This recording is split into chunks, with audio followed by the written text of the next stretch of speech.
As many of you know, I have a farm. As you can see behind me, these are the fields that we have under sprinklers. And one thing that I wish a lot of people knew how to do is how to repair PVC pipe. Many of you, I'm sure, have a sprinkler system in your house, or when you get married or you move out or you buy a house, chances are you're gonna have a PVC pipe sprinkling system. And they break.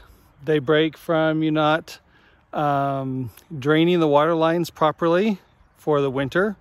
If you don't drain the water lines, the water inside the pipes will freeze and they will burst the pipes. If you're like me and you have animals, the cows that we have, they like to scratch their heads and their necks on the sprinkler stands. So if you can see behind me, that tire in the field, that is protecting a sprinkler stand. And when they do so, they can break the pipes. So right now I have a mess to fix because one of the cows broke the stand, and the individual who installed the system, they did not like me because they created a mess of a set of pipes to fix. So I'm going to show you how to fix these pipes. Now I'm going to first show you what I use to cut the pipes. My daughters, I've taught them how to fix the sprinkler pipes. So one of them, they fixed a pipe for me this last time and they lost one of my cutters. So I can't show you how to use the wire cutters, but I just use, I'm going to flip the camera around real quick. So here's the mess. They have a pipe here that comes up at a 90-degree angle, and the water gets split between these four-way pipes, and the sprinkler broke right there. So I have to take all of this out. And so you can use a regular saw. I've been using a saw, but in this situation, I would rather use my wire cutters, which they're cheap. They're like $6. It is a metal wire with two handles, one on each end of the wire. And what you do is you loop it around the pipe, and then you hold on to the handles and you lift the one handle up at a time, and you create a sawing action, and it just cuts through the pipe easily. But since I don't have that, I will use my handy dandy handsaw. And then when I come back, I'll show you two ways that you can fix these pipes.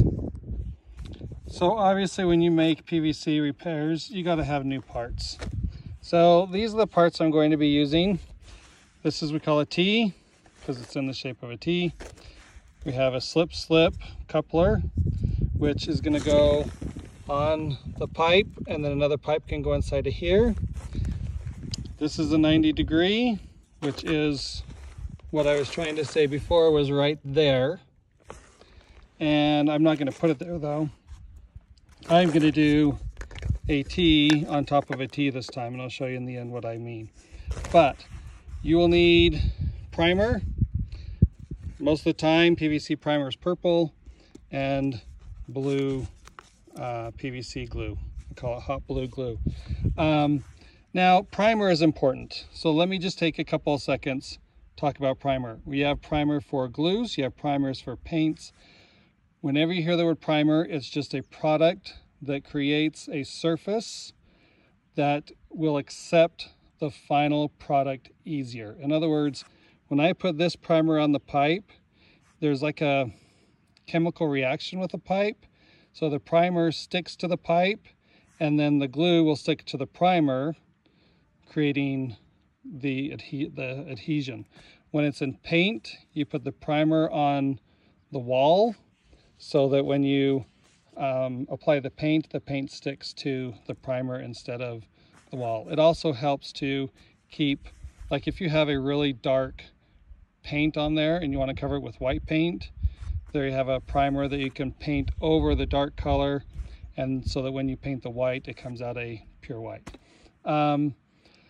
So I will show you how to do that. The other type of fix I'm going to show you is called a compression coupler, and these two ends unscrew and you've got that rubber gasket inside, and I'll show you how to put that on when I get to that point. Okay, so I put the primer on. You can see the purple. I put the blue glue on, you can see it. And then all you do is you slide the two pieces together, and you want to turn as you slide them on.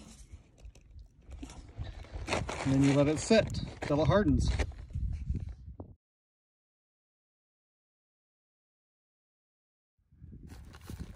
Okay, so there's my finished pieces. Yes, I went crazy on the glue on that joint, but I didn't trust the glue on the inside. I didn't think I got it all the way in. So this is the compression fitting. These are wonderful. I wish I would have always known about these. I just found out about them about 5 years ago. But they're great for when you have a break in a pipe like this, where you have a through pipe. So you can cut out the break, slide this over the break, and then we can thread it. So the trick is, you got to get this threaded end on, the rubber gasket, this piece on. And now I don't have another piece of pipe here to connect this one to. So I have to add a piece of pipe here, but I need to leave a gap big enough for me to slip this cap on so that I can slide it over here, put my rubber gasket on, and then slide this over. Okay, so I'm going to take care of that. Okay, so there's my pipe. I can put this cap on if I can slip it in here. Then the rubber gasket. And I want this rubber gasket to be all the way on that pipe, so I have pipe showing. And then I'm going to take this pipe, and I want to start threading it. I'm going to have to turn my camera off, I think. Nope. Awesome. I am going to have to turn it off so that I can get this tightened. Then I'll be back. Okay, so there is the finished compression fitting on that pipe. You can see how it just holds that nicely. I shouldn't have any leaks because of the rubber gaskets, and it should hold for a very long time. So my last chore is to create and glue my new sprinkler stand. And I will show you, after I get all the glue in and everything, I'll show you how I assemble it on this one, so you can see how I did all those other joints.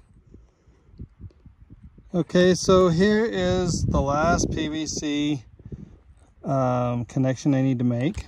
So I'm going to try and show you how to do it. You're going to take your glue and you're going to put it on the inside of the pipe. You're going to take it and you're going to put it outside of the receiving end, like so.